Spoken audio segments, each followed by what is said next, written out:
Hi, my name's Shaun, former British serviceman, Ukrainian Marine, living in Ukraine.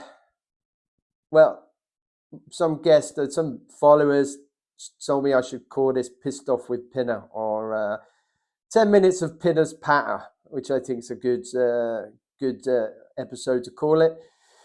But today we're going to be talking about Trump's recent comments, Trump's recent disinformation campaign.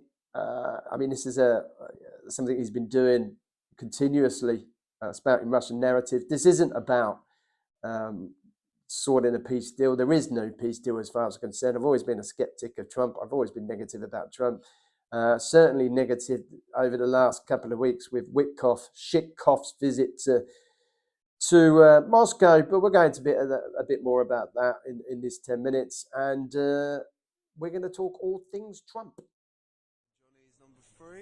Johnny, ебать, пул, да, пена, да.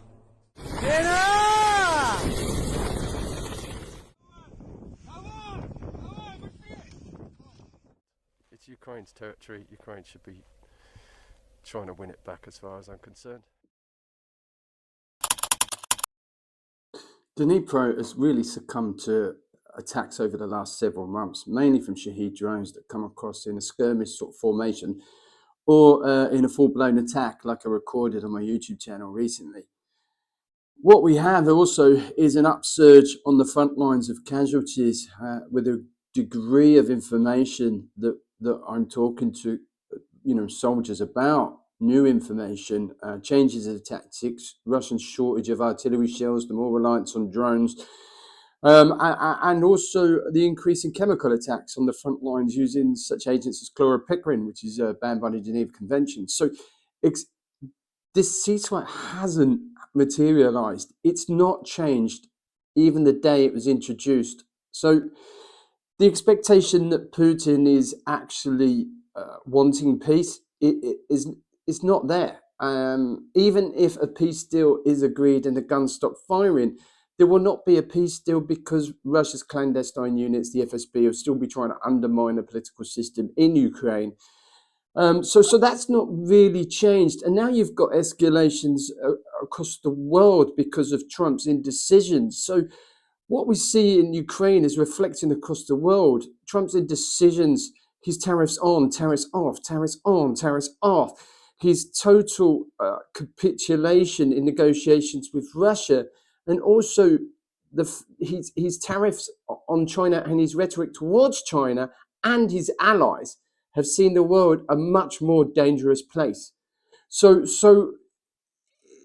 people like China who are going to invade Taiwan eventually, I think this war in Ukraine is essentially held everybody back, every country back from doing what they wanted to do, because each country now has realized they don't have enough people, they don't have enough money, they don't have enough rockets, they don't understand really the drone advancements. So if there's a plus side to this war and the sacrifices that people made, is generally that people know they need a lot more money, a lot more people, a lot more rockets. And let's be honest, who's going to give up nuclear weapons now?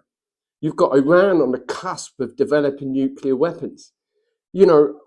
It's like who, after the Budapest Memorandum, after what happened in Ukraine, who will ever give up nuclear weapons again? Trump's just brought in a new arms race. So the world has become a much more dangerous place because of the Trump administration. And if Trump gets impeached or he disappears or gets assassinated, you've got even more of a whelp in J.D. Vance, who has got no foreign policy skills, who doesn't really understand what's going on in any country. So who knows where this is all going to go?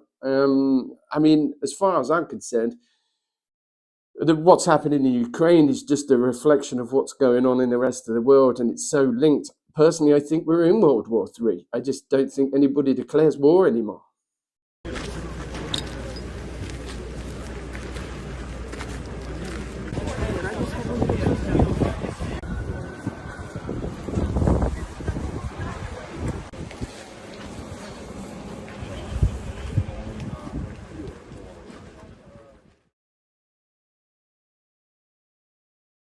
These were ballistic missiles with cluster warheads that were fired into a built-up city.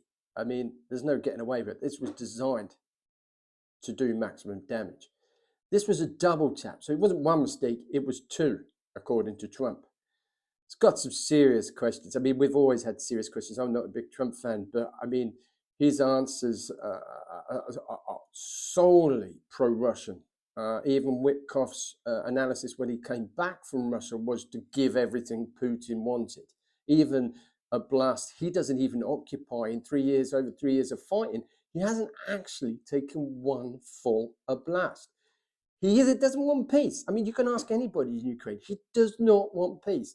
The actual, since the so-called peace process has been really mentioned and handled very badly, it has increased attacks on the cities here. Drone attacks, even up 7 months ago, weren't at the stage they're at now. Every night we're frequently getting attacks by drones, with the occasional ballistic missiles coming in, obviously, and Sumy would be a prime example of that. And you know, we're still reeling from the Kivria region, Zelensky's hometown, with the death of 9 children there with ballistic missiles that hit a playground. So it is common. It's not a mistake. The fact that Trump is defending this as a mistake is inept. And also, just this very last couple of days, 60 Minutes have released a video with Zelensky that Trump seems to want to stop going out to people because it's highlighting his falsehoods, narratives, lies, whatever you want to call it. It's definitely a situation, and we covered in my last episode the appointment of key personnel within the Trump administration, Tulsi Gabbard, who just repeats RT narratives, Russia Today, state-run Russian propaganda. This is an organization that's complicit in the torture of Ukrainians, including myself, which I've highlighted, and I might do a podcast myself about this, just this very topic, and why RT really should be banned pretty much everywhere on every platform and any subsidiary from RT. They're not free speech, they're an intricate part of the system, and people like Tulsi Gabbard repost their crap. So it is a bone of contention with us. We're certainly going to raise the profile of that. I'm kind of hoping they'll sue me, but I'm not sure that's going to happen because of how they treated me in captivity. So I can pretty much, I think I've got free reign to say what I want from my personal aspect about RT. So, you know, it's difficult to watch Roman Kazarov and people like that and reporters that are an intricate part of my torture now being retweeted by, you know, Tulsi Gabbard, the same organization. And you've got this week, Margarita Simeon, who's saying that YouTube's a problem. You know, I don't remember YouTube actually, you know, torturing anybody. So it is crazy world we're living, Russian world we're living in. And that Russian world is now seems to be regurgitating, echoing from the White House, which is even more worrying.